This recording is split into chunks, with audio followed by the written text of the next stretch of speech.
presentar este libro, publicado en editorial Amarpe, una editorial de Granada, de José Martínez Olmos, que yo creo que sobra un poco la presentación, solamente decir que profesor médico, profesor de la Escuela Andaluza de Salud Pública, como todos sabéis,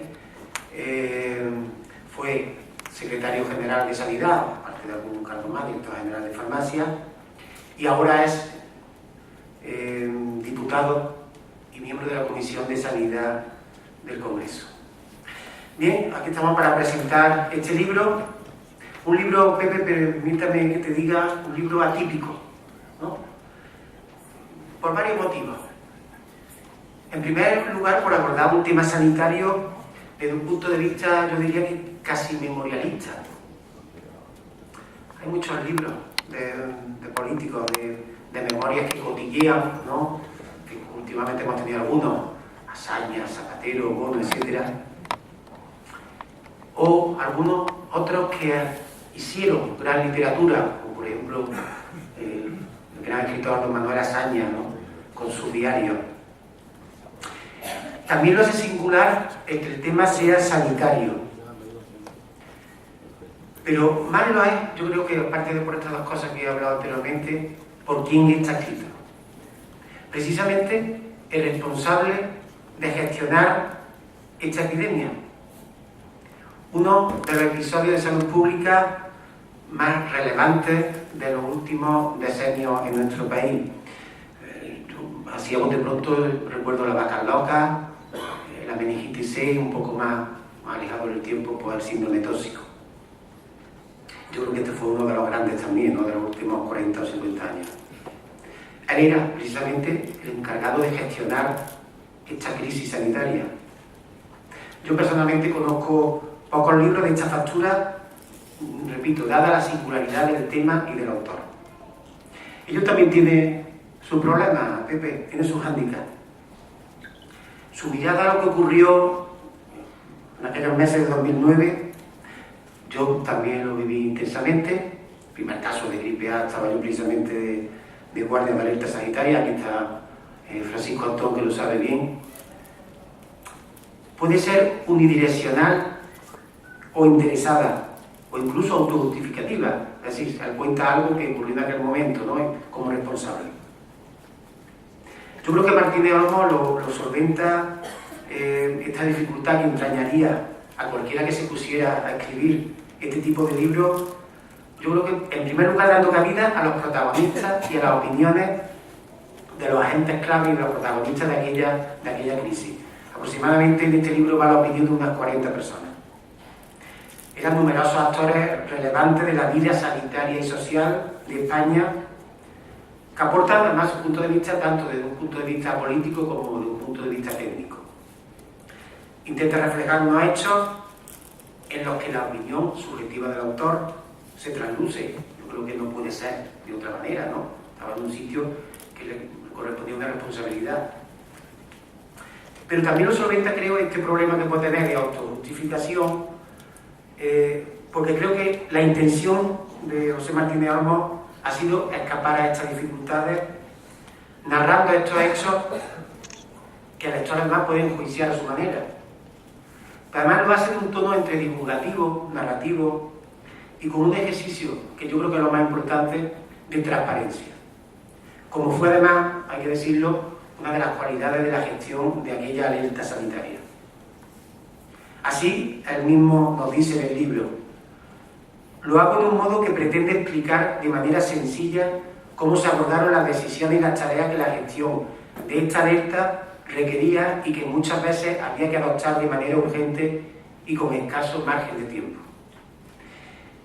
Y por ello lo hace, creo que por ese afán de que sea divulgativo, narrativo, accesible, lo hace de una manera conversacional a través de un diálogo con la periodista Maite Perea, una periodista que trabajó con él antes de la crisis, en los momentos de crisis, y que formaba parte del gabinete de la ministra como asesora en comunicación. Este diálogo está hecho en base a un guión preestablecido entre los dos, que pone los principales puntos problemáticos de aquella gestión. El autor remarca su interés porque llegue no solo a los profesionales sanitarios este libro, lo que explica este libro, sino a los ciudadanos en general. Por ello, intencionadamente ha usado un tipo de lenguaje accesible, evitando los tecnicismos, y de manera, creo que tuvimos una discusión precisamente al respecto entre los dos, y de manera clara y directa, ofreciendo un panorama general del trabajo realizado desde una perspectiva que, ya repito, es subjetiva, aunque también, obviamente, privilegiada, que yo creo que precisamente es lo más interesante de este trabajo, el lugar que ocupaba la persona que lo ha escrito. De todas maneras, la idea fuerza de todo el libro, el sustrato del mismo y su última justificación es la necesidad, lo repite muchas veces, hacen énfasis en esto, de un sistema público fuerte y eficaz para abordar los problemas de salud pública, y en especial lo que se refieren a la alerta sanitaria. Porque las decisiones que se tomaban eran decisiones de salud pública. La salud pública, aunque no tenga muchos visos para la gente, no es fácil. La salud pública no es fácil. Las decisiones afectan a una colectividad entera, tanto directamente como en costes de oportunidad por elegir una decisión diferente. Son de implantación colectiva, no individual, afectando al conjunto de la población, y donde además debe considerarse el impacto económico de las medidas y la bioética de las decisiones en salud pública. Por ello, en salud pública, no pasa a nivel individual, un error se magnifica y amplifica. Y además tiene la salud pública las características que yo creo que debe tener y que se le exige un sistema sanitario. Es decir, afecta a todos, es de todos y exige a todo el mundo. Por tanto, es universal e igualitaria. Por ello, en este libro hay una fuerte convicción por trabajar para la defensa de la sanidad pública. Aunque en ese plano de la crítica, evidentemente Pepe quiere hacer crítica, tiene que hacer crítica de aquellos momentos tan duros que se pasaron en la gestión de la gripe A, no habrá crítica, por ejemplo, a la actuación de la Agencia Europea del Medicamento, pero sobre todo, ahí carga la mano, bastante, el polémico papel de la Organización Mundial de la Salud, en especial la política de comunicación que en aquel momento imprimió el miedo a todo el mundo, ¿no? Sin duda, este fue uno de los problemas que más cuestionaron la labor de la Organización Mundial de la Salud. Estoy en eso absolutamente de acuerdo. La de gestionar el miedo. En todo el proceso humano hay incertidumbre, pero hay que saber bien gestionarlo, sobre todo en un problema sanitario. De hecho, la propia Margarita Chan, la directora de la Organización Mundial de la Salud, lo es, dijo: el mundo está en peligro. La fábula de Pedro y el lobo se le puede aplicar perfectamente. En este sentido, Mario Baillo de Mingo, que también formaba parte del gabinete de prensa en aquel momento del Ministerio, escribe en el libro que si algo nos enseñó la gripe A es que los asuntos de salud son una materia muy sensible, que sigue un gran ejercicio de responsabilidad colectiva. Estoy de acuerdo, para que el tratamiento informativo sea transparente, pero también riguroso, acorde a las circunstancias y con un ritmo más reposado que el que caracteriza al periodismo y al debate político de hoy en día. No puedo estar más de acuerdo con Pepe Martínez Olmos en que la Organización Mundial de la Salud necesita una profunda reflexión sobre cómo gestionar desde el punto de vista de la comunicación y de los accesos en ese sentido, porque este tipo de crisis de comunicación ha generado un enorme daño, muchísimo daño, a la credibilidad de las políticas de salud pública. Olmos pide que se gestione la incertidumbre con criterios técnicos que son los que tienen que marcar estas decisiones. Él dice: lo técnico imperaba, como debe ser, por otra parte, en una crisis de alerta y de salud pública. Por ello, la colaboración institucional política, que también la destaca, fue muy importante y, por ejemplo, uno de los políticos que escriben, de los que vivieron aquella crisis, como Juan José Güemes, dice en el texto que hubo una cierta complicidad política, por encima del partidismo. En el momento era consejero de Sanidad, ¿no?, de la Comunidad de Madrid, por encima del partidismo, y hay que destacar el papel de los profesionales, la lealtad institucional y la coordinación político-técnica a nivel mundial, europeo y estatal, que es precisamente lo que resalta José Martínez Olmos. Por ello, Olmos hace especial hincapié en el tema de la comunicación y coordinación y no rehuye temas controvertidos, como la compra y el uso de los antivíricos de muy dudosa eficacia, tan dudosa que, en fin, me voy a callar. Cochrane y British Medical Journal afirman que el antiviral redujo los síntomas de la gripe, que se supone, como decía Marañón, que dura sin tratamiento 7 días, con tratamiento 1 semana, lo redujo en medio día. Además, no se halló una evidencia de que respaldara una posible disminución de los ingresos hospitalarios o las complicaciones clínicas. En fin, ahora sí que nos comenta algo sobre el tema. Había otros temas polémicos también, como el tema de la vacuna en las embarazadas o de la adquisición de la vacuna. Hubo países que adquirieron vacunas para todo el mundo. Aquí no se hizo así, aquí se hizo de otra manera, que Pepe lo cuenta ahora.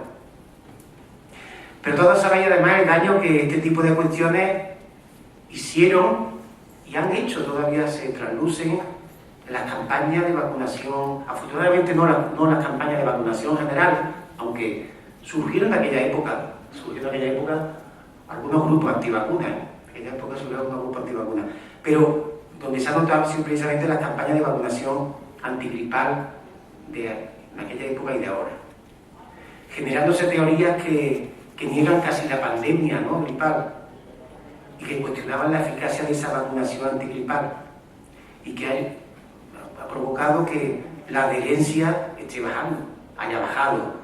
Los esfuerzos están para que suba y posiblemente en los últimos años quizá haya subido algo, pero provocó un gran daño en ese sentido.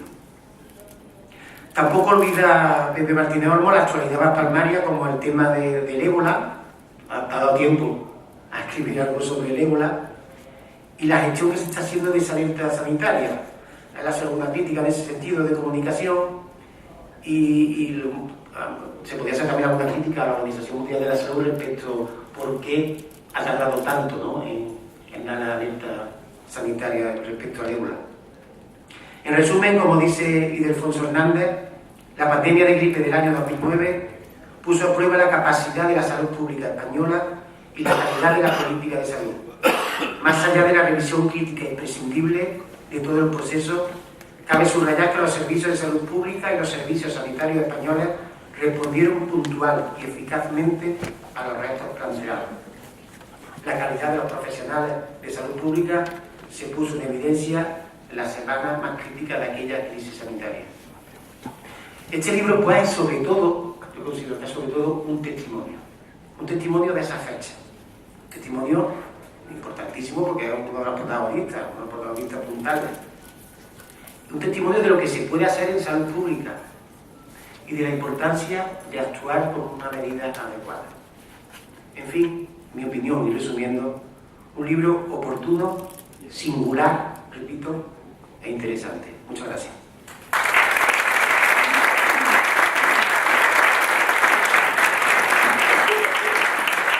José Martínez Olmos.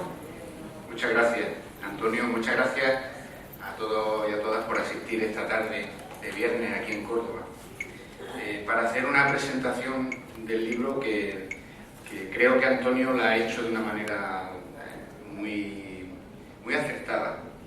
Yo voy a dar mi versión de las cosas que él ha dicho y voy a profundizar en algunas de ellas. Te quiero agradecer, Antonio, a ti y al Ateneo y por supuesto a Caja Sur la amabilidad de poder estar aquí esta tarde y tener una reflexión en torno a la iniciativa de escribir un libro que lo único que pretende es ofrecer un testimonio de transparencia de un hecho que en la historia de la salud pública va a quedar grabado, que concitó preocupación importante a nivel mundial.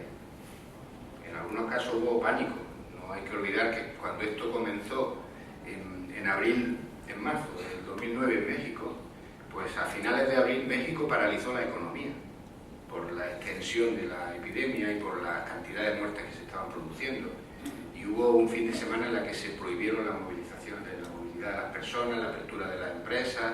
Bueno, no fue por lo tanto un tema menor, fue un tema que a nivel mundial preocupó concitó la necesidad de articular respuestas, de organizar los servicios sanitarios de una manera intensa, de gastar dinero en recursos preventivos y asistenciales.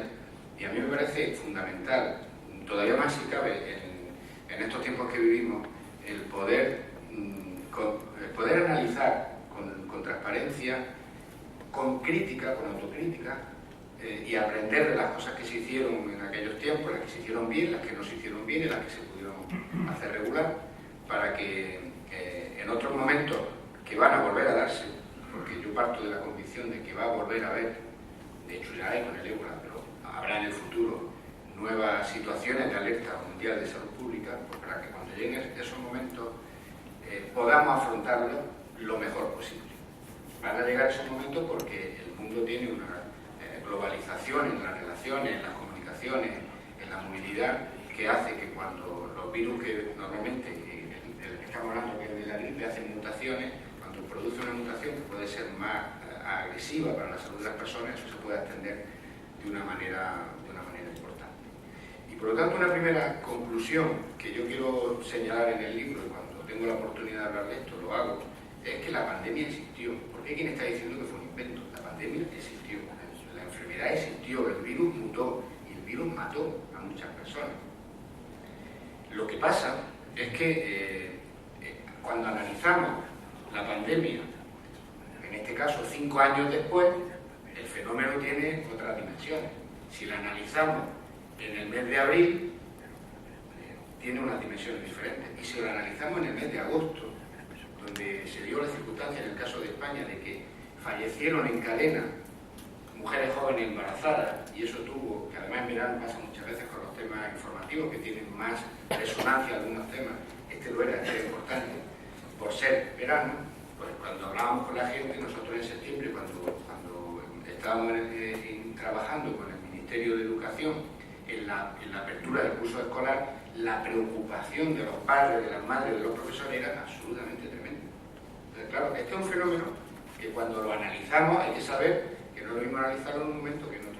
Bueno, lo hacemos 5 años después y creo que es importante poder dar información, que el libro pretende hacerlo de tal manera que quien lo lea pueda contestar sus propias preguntas. Yo tengo muchas preguntas contestadas subjetivamente, pero lo que pretendo es que quien lo lea, que le interese este fenómeno, cuando lo termina de leer, alguna duda o alguna idea o alguna sugerencia o algunas opiniones las va a confirmar, las va a cambiar, pero van a ser sus propias conclusiones. Y a mí esto me parece importante cuando estamos hablando de la gestión de los recursos públicos dentro de un sistema sanitario público ante la ciudadanía. El riesgo que corría a la hora de abordar el libro de la manera que lo he hecho era caer en el tecnicismo, en los tecnicismos, por lo tanto entonces focalizar el interés solamente en los profesionales sanitarios. Por eso pensé que una buena fórmula sería un diálogo con una periodista que con la mirada pensando en los ciudadanos me preguntaba y me corregía cuando algo ella entendía que no iba a ser bien entendido por las personas que lo pudieran leer. El riesgo que yo corría era el que mi visión, por muy privilegiada que era y que lo es, por estar cerca, por estar dentro de la sala de máquinas, por diseñar, porque lo hice con mucha intensidad, la respuesta con mi equipo y con Trinidad Jiménez en la cabeza, por muy privilegiado que sea esa posición, es el seco de autojustificarme. Y como yo en general pretendo ser muy honesto con todo lo que hago, me parece que este fenómeno, que es muy importante para la ciudadanía y también para las personas que trabajan en salud pública, habría que complementarlo con la opinión de otras muchas personas.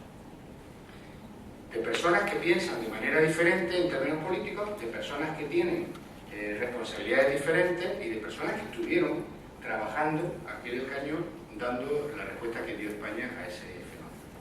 Entonces, por ejemplo, los periodistas de medios de comunicación nacionales como Telecinco, como El País, como ABC, como El Público, en fin, diferentes medios de comunicación que estuvieron trabajando con eso, tienen aquí su testimonio.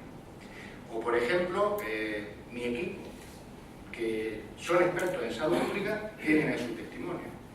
O los sindicatos, comisiones obreras y UGT, que tuvimos que trabajar con ellos codo con codo, cuando había momentos donde nos pedían, no ellos, sino la opinión pública, que si cerrábamos o no cerrábamos las empresas, que si cerrábamos o no cerrábamos los colegios, etcétera, y con los que tuvimos que trabajar para elaborar una guía, un planteamiento, un protocolo y una decisión conjunta, también tienen aquí su espacio.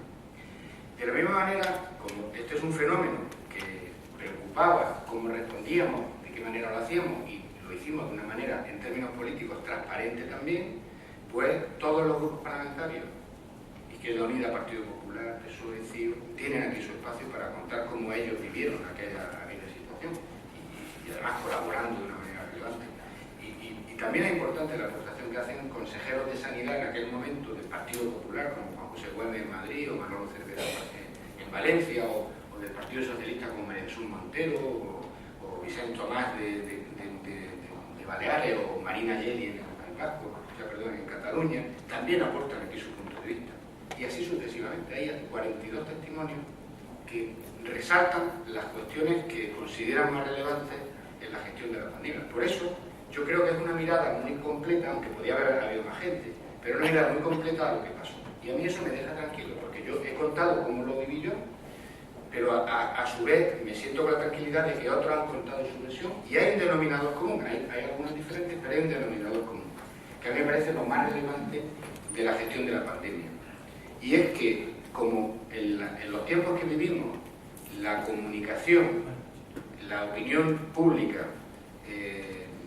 cuando se preocupa por un tema, hace que esté atenta a lo que está pasando y que se pueda informar de lo que está pasando a través de los medios de comunicación, pues en salud pública, en la alerta de salud pública, la comunicación transparente, clara, fiable y verdadera es más importante que nunca. Y ese denominador común aparece en el libro contado por todos los que participaron, especialmente por los periodistas de los medios de comunicación. A mí eso me parece fundamental, es una de las lecciones aprendidas. Cara al futuro, la información veraz y continua, en los términos que la reclamen los propios medios de comunicación, es vital. Y de hecho nosotros pasamos de estar dando información en los primeros momentos cada 12 horas, a luego cada día y luego cada semana, modulándola en función de cómo los medios de comunicación entendían que la población podía requerir. Y en la reflexión que yo hago, la comunicación con los medios forma parte, técnicamente hablando, de la salud pública. Es tan importante como detectar dónde se mueren las personas, dónde enferman, cuáles son los factores de riesgo. Tan importante como eso es la gestión de la comunicación. De hecho, como estamos en un mundo global, cuando venían informaciones de otros países o de técnicos de la OMS que pudieran ser diferentes, con matices a como la dábamos nosotros, ya teníamos un problema. Porque el mundo global hace que en un momento determinado una información que pueda salir de Bruselas la tiene automáticamente en tu ordenador, en tu teléfono móvil, y empieza la gente a preocuparse. Y algún problema en ese sentido tuvimos, y señalo cómo la Organización Mundial de la Salud, de alguna manera, su gran reflexión tiene que ser en cómo gestionar de otra forma la política informativa. Porque esto fue una realidad. Yo cuento en el libro que, partiendo de la base que creo que la Organización Mundial de la Salud hizo su trabajo globalmente bien, los fallos que cometió, como cualquier organización, se perjudicaron mucho, pero se pueden corregir. Entonces, hago mención que el principal fallo fue con la manera en la que comunicó la pandemia. Yo venía en el AVE hacia Córdoba, era un fin de semana, y venía con el ordenador abierto. Y en todas las páginas de los periódicos aparecía una frase que era: el mundo está en peligro. Oye, así nos enterábamos nosotros que había una pandemia. Acababa de declarar la pandemia en un grado de alerta, no era el 6 todavía, era el intermedio alto, y nos decía que el mundo estaba en peligro. Fijaros la frase, ¿no? Y claro, yo lo que hice fue bajarme del AVE, subirme en el siguiente y volverme a Madrid. Porque sabía que la preocupación, como venía ya de la situación de México en los días anteriores, y sabía que había muchas personas que en el caso de España, por la relación con México y el tiempo que era, estaban, muchos de ellos eran estudiantes en México de viajes de estudio, sabía que pronto íbamos a tener que responder y teníamos información cero por parte de la Organización Mundial de la Salud. Afortunadamente teníamos formación máxima, porque teníamos muy buenos profesionales de salud pública y teníamos un sistema de vigilancia epidemiológica, y lo tenemos todavía, que lo habíamos montado a partir de los años 80 en este país, que nos detectaba inmediatamente si sucedía algo. De hecho, 48 horas después de la declaración de la alerta pandémica, los primeros casos sospechosos aparecieron en España, los pudimos y dimos la primera rueda de prensa. Nos fuimos a trabajar en Madrid mi equipo y hablé con la ministra, con Trinidad Jiménez, para decirle, oye, es tremendo lo que está pasando, hay una declaración de alerta pandémica, literalmente, Margaret Thatcher dijo, Margaret Chance dijo, el mundo está en peligro, y cuando los periodistas le preguntaron, pero directora, ¿qué pasa? Y dice, no, me voy a reunir con mi equipo, a ver, oye, es que al revés, me reúno con mi equipo y cuento luego lo que tenga que contar, aparte de que se lo tengo que decir a todos los gobiernos del mundo. Esta sería una primera lección de cómo la Organización Mundial de la Salud debería de modificar su manera de comunicar una situación como esta. Pero sí que es un elemento a valorar el hecho de que en nuestro país nos planteamos una comunicación clara, directa, continua, incluso dedicamos muchas horas a hacer de consultores de los periodistas, porque a veces venían noticias de otros lugares del mundo que los periodistas no sabían interpretar, desde el punto de vista técnico nos pedían que se la aclarásemos, en fin, esto fue un elemento muy importante para nosotros. Segunda cuestión, importante a destacar. Yo creo que, dado el fenómeno al que nos enfrentamos a nivel mundial, directamente por la gripe están reportados en la Organización Mundial de la Salud en torno a 13-14.000 fallecimientos. Directamente analizados, causados por el virus de la gripe A, de los cuales 300 y pico son españoles. Es decir, hubo muertos. Y hubo gente que evitó morir precisamente porque el sistema sanitario se activó, detectó precozmente síntomas, intervino, metió a algunas personas en las unidades de cuidado intensivo y las sacaron adelante. Pero más allá de eso, es un elemento a tener en cuenta el hecho de que para poder atender esa situación, los gobiernos estamos obligados por ley a actuar en los parámetros que establece la Organización Mundial de la Salud. Y esta es otra cosa que incluso muchos profesionales sanitarios no saben. Cuando tomando café dice, si esto fue un invento de la OMS, ¿y por qué lo hicisteis así? No sé cuánto. Digo, pues vente a este sillón, siéntate como secretario general de Sanidad o como ministro o ministra de Sanidad y que te declare la Organización Mundial de la Salud una pandemia y tú dices, esto es una tontería, yo no voy a hacer nada. Te pueden meter en la cárcel, pero además con razón, porque hay una detección concreta desde el punto de vista microscópico de que se ha producido una mutación, hay detección concreta comunicada oficialmente por los gobiernos del mundo hacia la Organización Mundial de la Salud de casos de fallecidos. En fin, es como si dijéramos que el ébola es un invento y que no vamos a hacer nada. Se entraría en una irresponsabilidad por la sociedad, pero también en un incumplimiento de una norma que se llama Reglamento Sanitario Internacional, que es una ley que nos obliga a todos los países que somos miembros de la Organización Mundial de la Salud. Y eso también lo dejo claro en el libro.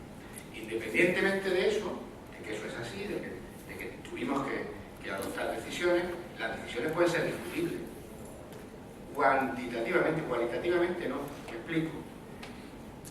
Hay un precedente de la gripe A, que es la gripe aviar, que básicamente, para que me entendáis, se produjo porque suele pasar que en el contacto entre las personas y los animales, el virus de la gripe, como otros microorganismos, pasan entre especies y pasan de la ave a las personas. La gripe aviar, que más o menos se reportó en el año 2005, apareció en el sudeste asiático en poblaciones, como suele pasar en estas cosas, pobres. La pobreza es el principal determinante de la salud. Entonces, gente que se dedicaba, se ganaba la vida criando aves y vendiéndolas en los mercados, dormía con las aves para que no se las robaran. Y ese contacto tan estrecho, similar a lo que pasó luego en México, el origen de esta gripe fue una gripe porcina en cerdos, es lo mismo. Personas que conviven directamente con los cerdos de una manera continua, pues el virus pasa y hay un momento donde el virus es capaz de adaptarse a la especie humana y de perjudicarle si el sistema inmunitario no es capaz de defenderse. Bueno, pues en el caso de la gripe aviar, las personas afectadas morían en un porcentaje del 60 o 70%. Pero estábamos en un estadio, en una situación en la cual solo pasaba de aves a personas, pero no de persona a persona, que es el siguiente paso que se necesita para que se produzca una epidemia o una pandemia.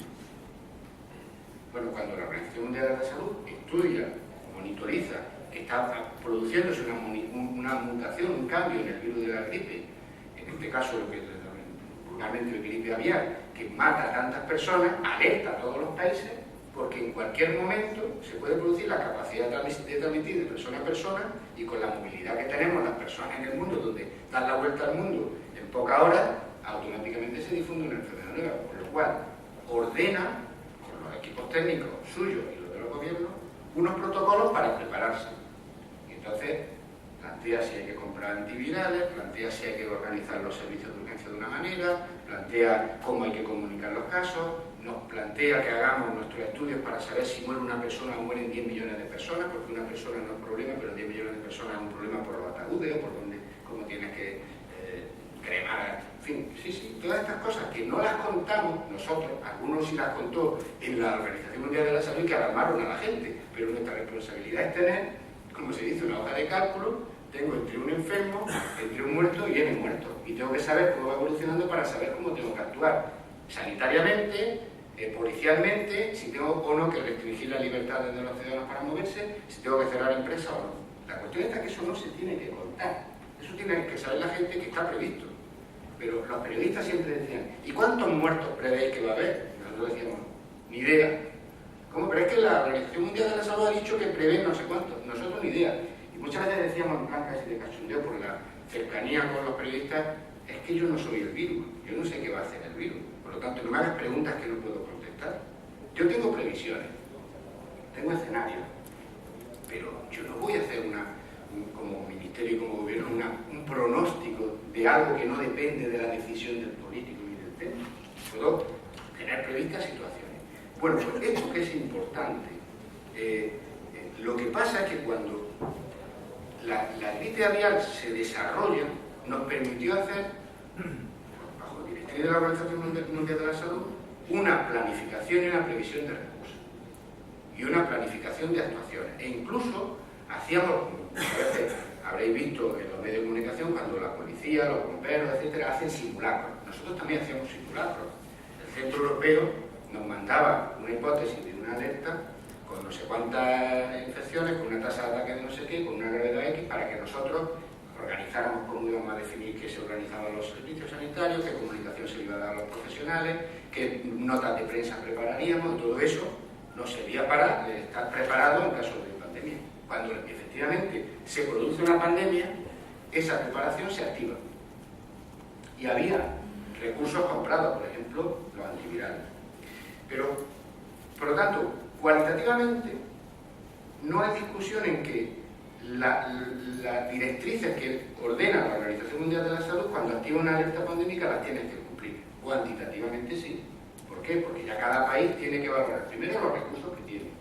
Segundo, la afectación que tiene de la enfermedad, el sistema sanitario del que dispone. Y por lo tanto, mientras que, por ejemplo, nosotros, en el caso de la gripe A, los antivirales decidimos que no estuvieran accesibles a la población en las oficinas de farmacia, otros países les daban antivirales, el típico Tamiflu, el conocido Tamiflu, a todo el mundo. Claro, la gente no entiende por qué en el Reino Unido había máquinas que metían tu DNI y te daban la cajita del Tamiflu, y por qué en España nosotros habíamos prohibido, usando la legislación de salud pública, lo que es un derecho, que es el libre comercio. Y lo prohibimos. ¿Por qué? Porque nosotros pensábamos, primero, que el Tamiflu tenía una limitada capacidad, tenía el riesgo de, por otra parte, de generar resistencias por un uso inadecuado, y el tercer riesgo más importante es que Roche, que era el laboratorio, no iba a tener capacidad de darle Tamiflu a todo el mundo, con lo cual lo que íbamos a tener es un problema de orden público. Porque imagináis las farmacias llenas de gente pidiendo un producto que escasea, quién llega primero, quién se lo lleva. Es que, vamos, que esto que se ve en las películas, la gente peleándose por la escasa comida, etcétera, son realidades que también tenemos que tener en cuenta. Y decidimos que nosotros comprábamos una cantidad para un número limitado de personas en función de unos criterios de riesgo, y que los guardábamos nosotros, y si era necesario, a través de los servicios sanitarios ya se le iría dando a quien fuera necesario que se lo diera, con protocolo y bajo decisión de los clínicos. Pero esta decisión fue diferente a la de otros países de la Unión Europea, y fue mejor, por cierto, porque otros países de la Unión Europea, en relación con los antivirales, gastaron un dinero innecesario. Nosotros gastamos dinero innecesario 5 años después, sí, porque cuando hemos visto que la enfermedad no fue tan grave y que por lo tanto no fue tan necesario usar los recursos, pues gastaron más de la cuenta. Pero en aquel momento fuimos mucho más prudentes, vamos, infinitamente más prudentes que otros países del mundo. Y yo no lo cuento esto para justificarlo. Yo lo que cuento es para que veamos cómo se pueden aplicar criterios de una manera o de otra y que hay argumentos cuando las autoridades sanitarias los decidimos para hacerlo de esa manera, que no son caprichos, que no es una cuestión de presión. Bueno, la misma cuestión nos planteamos con el tema de la vacuna. Hay quien dice esto fue un invento de la Organización Mundial de la Salud para vender vacunas o de la industria farmacéutica para vender vacunas. Entonces, claro, también es necesario decir, oiga, si la enfermedad era una enfermedad real y era una gripe, nosotros sabemos que la gripe, cuando se dispone bien clasificado, de alguna manera, por decirlo de manera sencilla, el tipo de virus que está produciendo la enfermedad, hay capacidad técnica para generar una vacuna. Y la vacuna es útil para prevenir la enfermedad. Eso se sabe. Por lo tanto, está previsto en los protocolos que cuando se produce una pandemia de esta naturaleza, cuanto antes se determine exactamente cómo es y quién es el virus que produce esa enfermedad, eso se entrega a la industria farmacéutica bajo tutela de la Organización Mundial de la Salud y la industria activa rápidamente la generación de vacunas. Y por lo tanto, una herramienta técnicamente hablando y terapéuticamente hablando necesaria y conveniente para prevenir la difusión de la enfermedad, hay que ponerla a disposición de la ciudadanía. ¿En qué cuantía? Pues entre el 100% que Francia terminó adquiriendo para toda la población y nosotros que lo adquirimos para el 20%, pues hay muchas modulaciones. Nosotros no fuimos a criterio técnico. Nosotros sabíamos que no iba a ser necesario vacunar a toda la población, sino que había que priorizar por grupos de riesgo. Nos fuimos a los criterios técnicos y resistimos las presiones, como políticos que éramos, teníamos presiones de la ciudadanía y de alguna compañía, pero sobre todo de la ciudadanía, para que en lugar del 20 compráramos más. Pero la resistimos porque nos fuimos a un consenso técnico y articulamos un consenso político con todas las comunidades autónomas. Y eso nos permitió comprar solamente para el 20% de la población, aunque en nuestros contratos preveíamos la posibilidad de ampliar por si la enfermedad se manifestaba con más gravedad y hubiera que ampliar la protección de la ciudadanía. Pero esos contratos no nos obligaban a comprar esas cuantías adicionales, sino simplemente nos permitían ejercer un derecho de compra en caso de que fuera necesario. Otra manera diferente de actuar que hicimos en España respecto a otros países del mundo. Aunque aquí hubo consenso político, pero hubo tentaciones del Partido Popular que en un momento determinado pidieron el 100% de cobertura. Cuando hablamos con ellos y razonamos, se vinieron al consenso, porque no era necesario hacer un desembolso tan importante de recursos, pero ¿era obligatorio tener vacunas? Sí. Y no tener vacunas por una decisión política del gobierno de España hubiese sido condenable, no solamente socialmente si hubiera habido problemas, sino en términos jurídicos. ¿Qué pasa? Que la evolución de la enfermedad, conforme pasaron las semanas, fue mostrando una cara más benigna y cuando la polémica de los grupos antivacunas, más las polémicas que había de otra naturaleza, hicieron dudar a la población porque no veían la gravedad, dio como consecuencia que menos personas de las que habíamos previsto que debieran de vacunarse fueron a vacunarse. Y a partir de ahí, es verdad que en Europa se han generado dudas sobre las vacunas. Algunas son razonables, que existan, no como para no ponerse la vacuna, pero son dudas razonables de cómo la Agencia Europea de Medicamentos gestionó el proceso de autorización de las vacunas y cómo no explicó bien cómo en esos casos se pueden acortar los plazos, aunque haya un cierto mayor riesgo, pero se pueden acortar los plazos precisamente para disponer cuanto antes de esa herramienta terapéutica. Bueno, pero aquí hay una diferencia clara, 20% frente a otros países con el 100%. Dos cuestiones interesantes planteo en el libro en ese sentido. Una, nosotros, a diferencia de otros países, cuando la gripe había, las compañías farmacéuticas nos dijeron si queríamos hacer un precontrato, por si cuando llegara una pandemia podríamos entonces tener preferencia en la disponibilidad de las vacunas. Evidentemente, una fábrica de vacunas empieza con la vacuna número 1 y termina la vacuna 200 millones, pero el que está primero va recibiendo las vacunas. Son los clientes, están apuntados, tienen precontrato y tienen preferencia. 1 euro por persona y año era el precontrato. Era un compromiso para tener preferencia.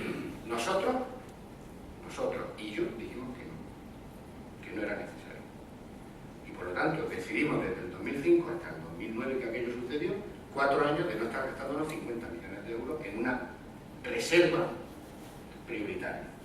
¿Por qué dijimos que no? ¿Porque somos más listos que nadie? ¿O fuimos más listos que nadie? No lo sé. Lo que yo sí sabía, y la gente del Ministerio sabía, es que España es una potencia comprando medicamentos. Y por lo tanto no íbamos a admitir, si llegaba el momento, que las compañías que fabrican medicamentos no nos fueran a servir medicamentos. Así de simple. Y el que quiera entender, que lo entienda. Y nos salió bien. De hecho, cuando llegó el momento, nos sentamos con las compañías farmacéuticas y se portaron estupendamente. Nos dijeron, los delegados que tienen en España, oye, os vamos a tratar como grupo prioritario. Pues nos faltaría más que no lo hicierais así. Y efectivamente firmamos los convenios y llegaron, cuando ya la vacuna estaba disponible, en las mismas fechas que empezaron a llegar a Francia, a Inglaterra, a Suecia, a otros países que tenían esos precontratos, que cada país está en su derecho de hacerlo. Pero esta es otra diferencia de cómo actuamos nosotros, y también es una reflexión cara al futuro, si este tipo de cosas es necesaria o no es necesaria. Alguna otra anécdota cuento de alguna presión concreta con la vacuna de embarazadas. Pero en general el comportamiento de las compañías farmacéuticas fue muy positivo y muy de reconocimiento al papel y a la potencia que España suponía en ese sentido. Por lo tanto, en el tema de la vacuna, siendo un tema a discutir, porque en el caso español, y aquí hay un ejercicio de países también, nos gastamos como 270 millones de euros en vacunas y no recuerdo con exactitud, pero si no me equivoco, teníamos comprado para el 20% de la población y como el 10 o el 12 fue lo que se vacunaron, las demás hubo que destruirlas porque no había posibilidad de reutilizarlas. Por lo tanto, fue un recurso que se gastó, un recurso que no se pudo luego rentabilizar económicamente, ¿de acuerdo? Pero a una enorme diferencia con lo que pasó en otros países. Y luego una cuestión que me parece importante, que también señalo en relación con la vacuna, que mucha gente no sabe y algunos no se creen, incluso tienen la osadía de decir no me lo creo. Y es que nos ponen de ejemplo a Polonia porque no compró vacunas. Claro, y yo digo, no, es que Polonia no tuvo vacunas. Es que hay una diferencia. No le vendían vacunas, porque estaba en la cola. Porque Polonia no era una potencia entonces. En Europa era Francia, España, Italia, ¿entendéis? Y cuando llegan los polacos, recién entrados a la Unión Europea que estaban, sin el precontrato y sin ser una potencia sanitaria, pues no había vacunas para ellos. Claro, cuando pasa el tiempo, el gobierno polaco dice, oye, que hemos sido listos, nosotros no hemos comprado vacunas, pero a nosotros nos pidieron dramáticamente que le apoyáramos al gobierno español dándole vacunas, y de hecho estuvimos cerrando el acuerdo para darle vacunas, que luego lo que pasó es que como se terminó el temor, al final no las quisieron comprar, no las necesitaron. Pero, ¿por qué cuento esto de Polonia? Pues porque este fue otro elemento que planteo en el libro, que es enormemente importante, y es que la Unión Europea hizo cosas muy bien, pero hizo cosas muy mal. Y una de las cosas que hizo mal fue no atender nuestra petición de hacer una compra conjunta de vacunas, como Unión Europea, que hubiese permitido mejor precio y la equidad en el acceso de todos los ciudadanos de la Unión Europea. Esto lo planteó Trinidad Jiménez, lo estuvimos hablando en uno de los consejos de ministros de la Unión Europea, como posición oficial. Dijimos, España es partidaria, y nosotros teníamos firmado nuestro contrato ya, teníamos asegurado que íbamos a tener la vacuna, pero sabíamos que muchos países iban a ser lo último en recibirla y probablemente si la enfermedad hubiese sido muy grave, hubiese sido un desastre para esos países, pero también para nosotros. Por lo tanto, es un problema de equidad y un problema de eficacia. Si tú a los vecinos no los cubres, pues tienes el riesgo de que los que no tienen la vacuna se contagien. Y aparte de que sea injusto, que sea inequitativo, que tenga otra valoración importante. Sabiendo que eso estaba pasando, pues allá por el mes de junio propusimos a la Unión Europea y al comisario de Sanidad entonces, a la comisaria de Sanidad entonces, que deberíamos de hacer la compra conjunta, que los países que habíamos firmado contratos cediéramos esos derechos al conjunto de la Unión Europea, repartiéramos las vacunas que podía haber en un periodo de tiempo entre todos en función de los grupos de riesgo y luego cada país, lógicamente, que pagáramos lo que tuviéramos que afrontar. Pero los grandes países, porque en este sentido Europa es muy insolidaria, los grandes países dijeron que no y por lo tanto no fue posible. Claro, luego la suerte que tuvo Polonia fue que no fue tan grave la pandemia. Pero esta es otra cuestión también de reflexionar. Como en situaciones de futuro la Unión Europea no articule mecanismos de cooperación y de solidaridad reales, nos podemos encontrar que como territorio común respondemos de manera inadecuada a los problemas.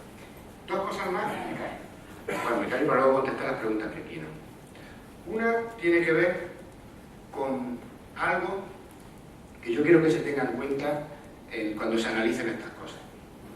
Porque yo admito las críticas, bueno, como lo admitís, es que hay cosas que son criticables en todo lo que hacemos todos, pero cuando se mira la gestión de la pandemia a nivel mundial en cada país o en la Unión Europea o en el conjunto del mundo, solamente en lo que tiene que ver con los recursos que nos gastamos y que no se utilizaron, me parece bien, pero me parece insuficiente por una razón, porque ahí abordo en el libro una de las cosas que es invisible que aporta el sistema sanitario. Es invisible, aporta seguridad, aporta atención sanitaria, aporta igualdad. Todo eso lo sabemos los que estamos en el ámbito sanitario. Pero aporta economía. Nosotros, en el Ministerio de Sanidad, fuimos los que resistimos, los que le dimos argumentos al presidente del gobierno y a los presidentes del gobierno autonómico, aquí escriben Zapatero y Guillermo Fernández Vara, y lo reconocen, les dimos argumentos para no tener que parar la economía. Porque hubo momentos donde se quiso parar la economía. En las primeras semanas, el que quiera puede mirar en los medios de comunicación, había un clásico encuentro de rock, me parece que era no recuerdo qué sitio de Castilla-La Mancha, como no soy rockero no me acuerdo bien, pero era donde se juntaban 8 o 10.000 jóvenes.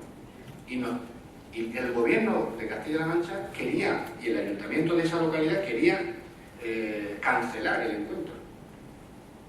Bueno, eso es un desastre para quien estuviera organizando aquello, para aquel municipio y tal. Pero es que el mensaje, claro, si tú cancelas un concierto de rock en un sitio en Castilla-La Mancha, ¿por qué no vas a cancelar el partido de fútbol de esta noche? Y de hecho resistimos las presiones, claro, no las estábamos jugando.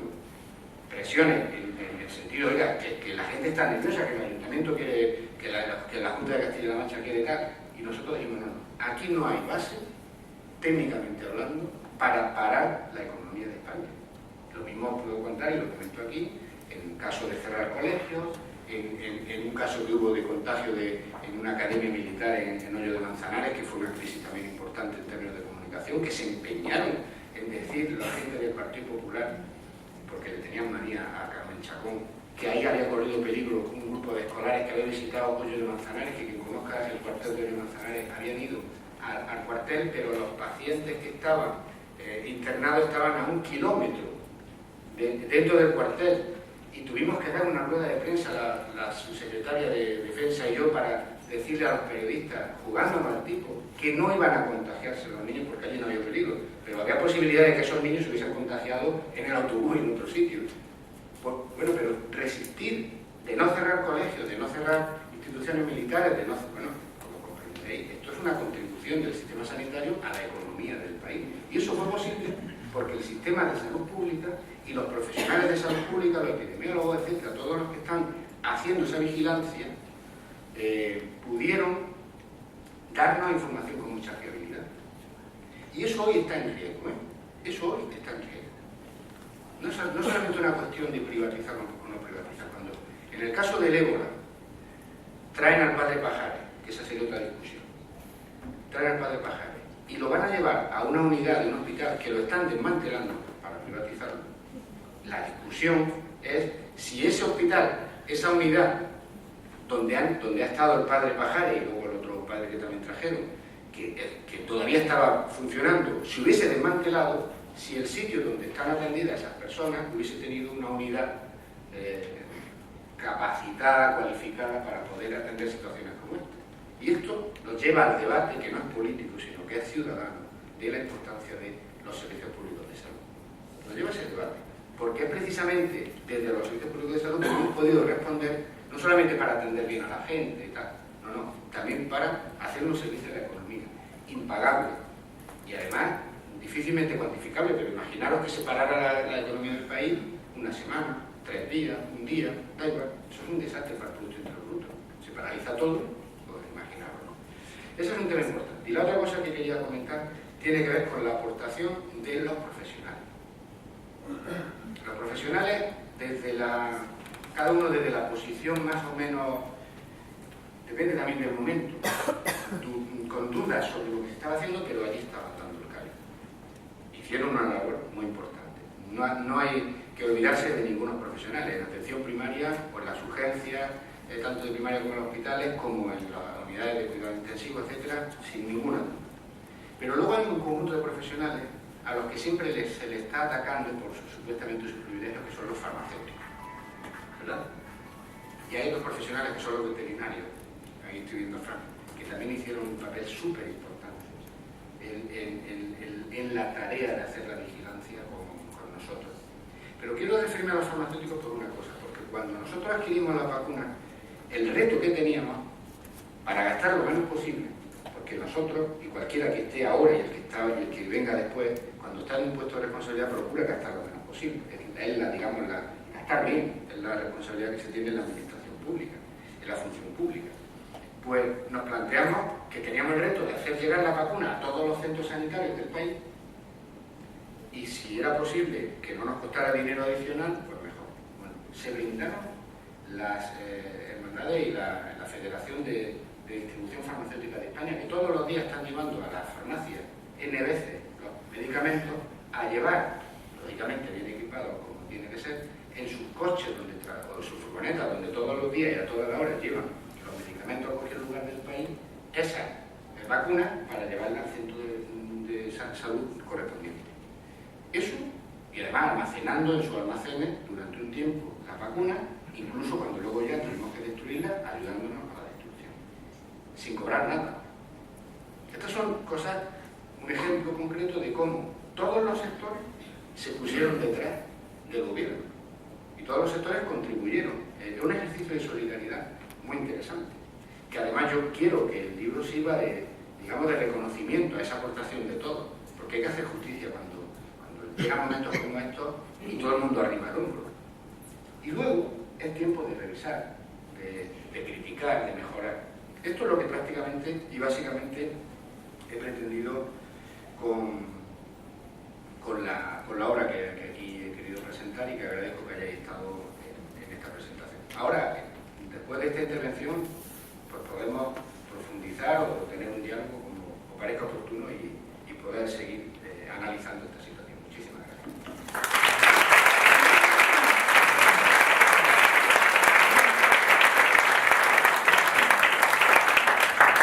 Bien,